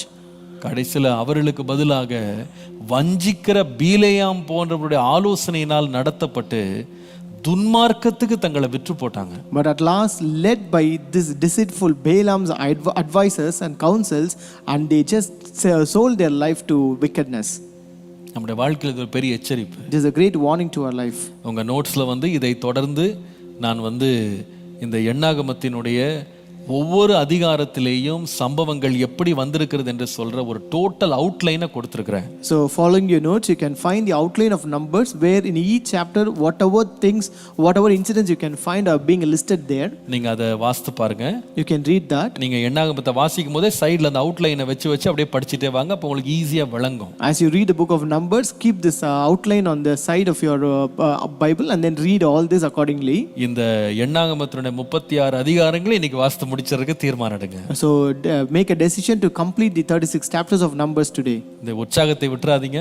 Don't live this active participation. உங்களுக்கு தெரிந்த மற்றவர்களையும் இதை வாசிப்பதற்கு ஊக்கப்படுத்துங்க. Also encourage others also to read this Bible. இதை வாசிக்கும் போதே இந்த எண்ணாகம புத்தகத்தை நீங்கள் வந்து தேவன் நமக்கு வைத்திருக்கிற ஒரு எச்சரிப்பாக நினைத்து அதை வாசிங்க, அது உங்களுக்கு ஆசீர்வாதமா இருக்கும். As you read this book of Numbers, consider this as a warning that God has given for us, and then read it, and it will be a blessing to you. இந்த புத்தகத்தை வாசிக்கும் போது இன்னைக்கு ஒரு தீர்மானம் எடுங்க. ஆண்டவரே, என் வாழ்க்கையில எந்த பகுதியிலேயும் இந்த முறுமுறுக்கிற சுபாவத்தை நான் வந்து அனுமதிக்காம அதிலிருந்து விடுதலை பெற எனக்கு கிருபை தாருன்னு ஜெபம் பண்ணுங்க. As you read this book, make a decision, the Lord, I will never murmur in any part of my life, and give me grace to leave all the murmurings in our life. அது சின்ன காரியமோ பெரிய காரியமோ, No matter it might be a small or greater thing. அது ஆகாரத்தை பற்றியதோ வாழ்க்கையினுடைய கஷ்டங்களை பற்றியதோ தேவன் நமக்கு வைத்திருக்கிற தலைவர்களை பற்றியதோ எதை பற்றியதா இருந்தாலும் நான் முறுமுறுக்க மாட்டேன். No matter it might be about my hardship or my food, about the leaders that God has set in my life, I will never murmur again. ஆண்டவரே, நீர் வைத்த வாக்குத்தத்தங்களை பற்றி கூட, நீர் வைத்திருக்கிற சுதந்திரங்களை பற்றி கூட நான் வந்து முறுமுறுக்க மாட்டேன். Lord, I will not murmur against your promises that you have given him, that you have given me, and also against the inheritance that you have kept for me, Lord. ஆண்டவரே, எல்லாவற்றிலேயும் ஸ்தோத்திரித்து உம்மையே சார்ந்து நம்பி முன்னேறி செல்ல கிருபை தாருன்னு ஜெபத்தோட இன்னைக்கு வாசிங்க. Also start with a prayer that Lord, give me grace to always trust you and lean on you in everything, and then start reading the Bible. என்னாகமத்தை வாசித்து முடிக்கும் போது ஒரு புஸ்தகத்தை வாசித்து முடிச்சிட்டேன் அப்படின்ற ஒரு எண்ணத்தோடு மாத்திரம் இல்லை, இந்த புஸ்தகத்தினுடைய வசனங்கள் என் உள்ளத்தில் உள்ள கசப்புகள், முறுமுறுப்புகள், இந்த கடின கழுத்துக்கள், எனக்குள்ள உள்ள இந்த ரிபெல்லியன், கலகம் என்ற சுபாவங்கள் எல்லாம் இன்றைக்கு என்னை விட்டு முழுவதும் அகற்றி என்னை சுத்திகரியும் ஆண்டவரே என்ற ஒரு ஜெபத்தோட இதை வாசிங்க. As you finish reading this book, don't finish it with an intention just that you have to complete a book, but with a prayer that Lord speak with me, remove all the kinds of stiff-neckedness, and also Lord remove all the rebellious nature, murmurings from my life, and make it a blessing to me, Lord. கர்த்தர் தாமே நம்மை ஆசீர்வதித்து இன்றைக்கு நம்முடைய வாசிப்பை தேவன் ஆசீர்வதிப்பாராக. May God bless us and may God bless our Bible reading today. ஆகவே இன்றைக்கு ஜெபத்தோடு வாசிப்போம், கர்த்தரை சார்ந்து வாசிப்போம். Therefore let us read with the Bible and lean upon God and read the Bible reading. இன்றைக்கு நான் சொன்னது போல இன்றைக்கு மாலை உள்ள பைபிள் ஸ்டடி இன்று முதல் அடுத்த 2-3 வாரங்கள் இந்த வேத வாசிப்பு முடிக்கிற வரைக்கும் இராது. So as I told earlier, this Bible study will not, today evening the Bible study 6:30 p.m. will not be happening, and it is temporarily suspended for other 3 to 4 weeks until we complete this Bible reading. கர்த்தர் நம்மை ஆசீர்வதிப்பாராக. May God bless us all. ஜெபம் பண்ணலாமா? Shall we pray? கண்களை மூடுவோம். Let us close our eyes. எல்லாரும் தெய்வ சமூகத்திலே நம்மை ஒரு நிமிடம் தாழ்த்தி ஒப்புக்கொடுப்போம். Let us all humble ourselves and commit in the presence of God. நீங்கள் இத்தனை பேர் இந்த காலையில இந்த டிவோஷனுக்காக வந்திருக்கிறீங்க. So here in this morning many of you have come for this devotion.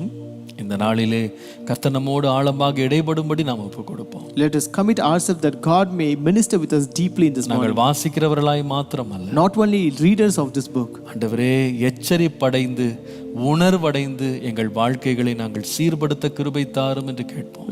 Let us ask, Lord, give us grace that we may be warned and we may be realize the things and be blessed because of this. எங்கள் வாழ்க்கையில உண்டாக வேண்டிய மாற்றங்களை எங்களுக்கு தாரும். Lord, bring all the transformation that ought to be changed in our life, Lord.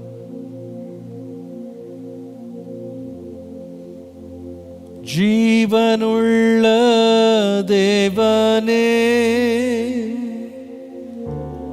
ஆவியே வாரும், ஜீவனுள்ள தேவனே, ஆவியே வாரும்,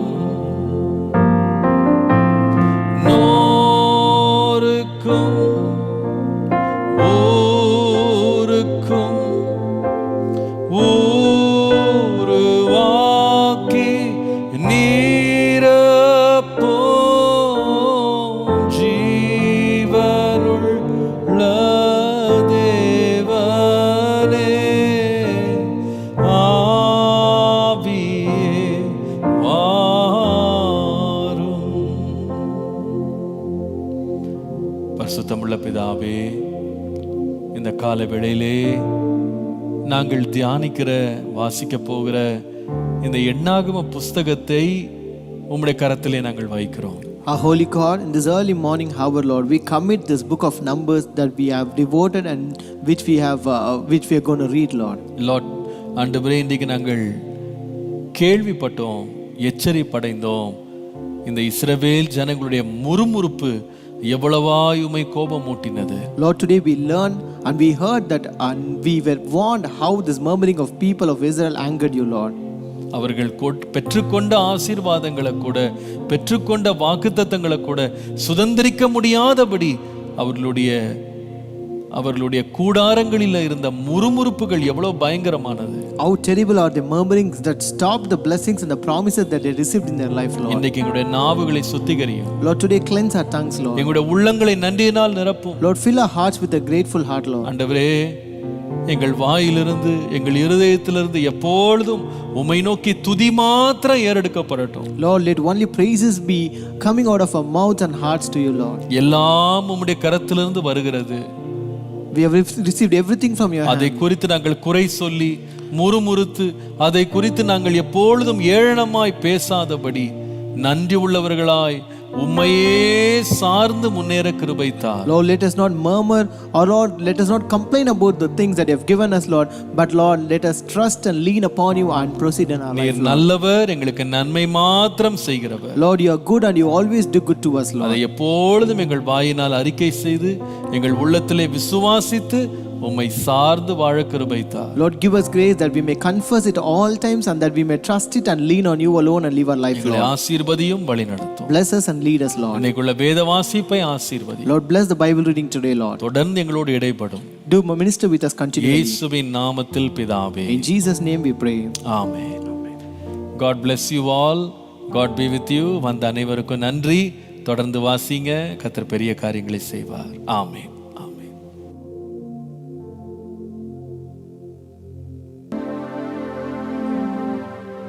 வானமகலும் பூமி அழியும் வேதவசனம் நிலைத்திருக்கும். பாடுவோம். வானமகலும் பூமி அழியும் வேதவசனம் நிலைத்திருக்கும்.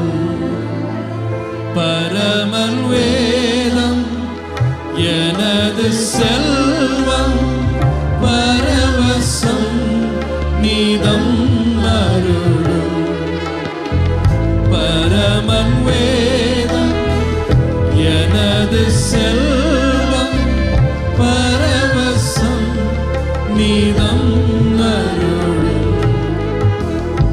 சத்திய வேதம் பக்தரின் கீதம் சுத்தர்கள் போதும் ஆலையில் தீபம் உத்தமமாகும் காட்டும். சத்திய வேதம் எத்தனை துன்பம் துயரம் வந்தும் பக்தனை தேற்றிடும் ஔஷதம். எத்தனை துன்பம்